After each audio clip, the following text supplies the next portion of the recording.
Shalom, apa kabar saudaraku sekalian? Kiranya kasih Tuhan Yesus Kristus senantiasa menyertai kita sekalian. Sebelum kita menyambut sapaan firman Tuhan untuk kita pada hari ini, mari kita saat teduh sejenak.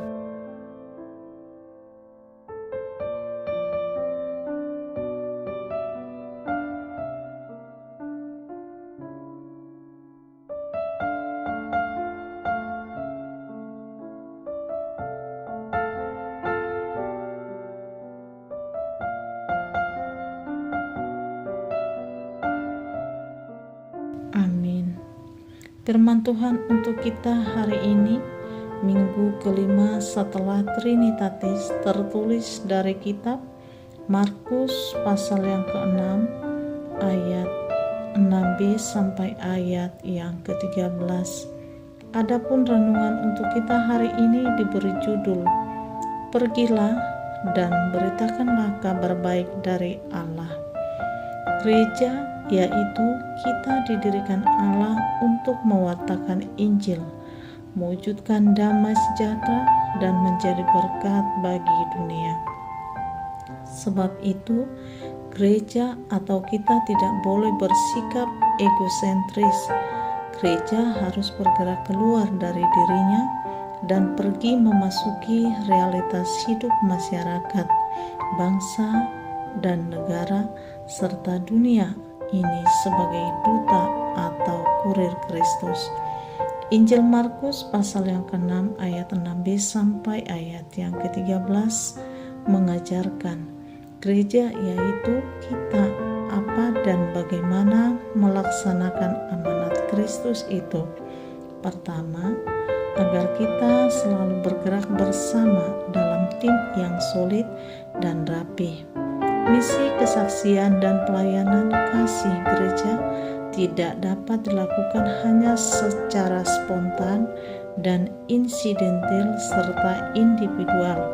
Mengabarkan Injil, melayani orang miskin, dan menjadi berkat bagi dunia bukanlah tugas yang mudah dan murah. Itu mirip berperang, sebab itu perlu perencanaan dan pengorganisasian yang rapi. Murid-murid Tuhan dahulu dan sekarang harus belajar bergerak dan bekerja sebagai tim yang solid, efektif, dan efisien. Sebab itulah Tuhan Yesus mengutus muridnya dalam grup-grup kecil 2 orang. Kedua, agar kita lincah bergerak dan eksis di semua medan, supaya gereja atau kita dapat lincah bergerak dan berkarya. Sebaiknya kita tidak memberatkan diri kita dengan hal-hal yang tidak penting dan tidak perlu. Tujuan kita hanyalah satu, Injil diberitakan, damai sejahtera diwujudkan, dan berkat dibagikan. Tidak ada satupun yang boleh menghalangi gerak kita memberitakan Injil, mewujudkan damai sejahtera Allah itu. Dengan sarana dan prasarana, dana dan peralatan yang sangat minim pun gereja harus dapat bekerja melaksanakan misi Allah dan eksis. Ketiga, agar kita berusaha sebaik-baiknya supaya Injil diterima oleh masyarakat.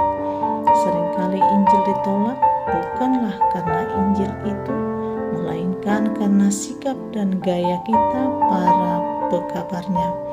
Kehadiran gereja ditolak bukan karena Kristus, melainkan karena kita para pengikutnya tidak pintar berkomunikasi, tidak meyakinkan, dan tidak cukup rendah hati dan simpatik. Namun, jika segala usaha telah kita lakukan namun tetap ditolak, maka Tuhan berpesan agar kita tidak perlu membuang-buang waktu dengan orang yang menolak kita.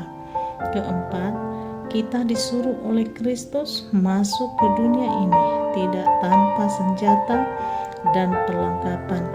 Kita dibekali dengan kuasanya, yaitu Roh Kudus.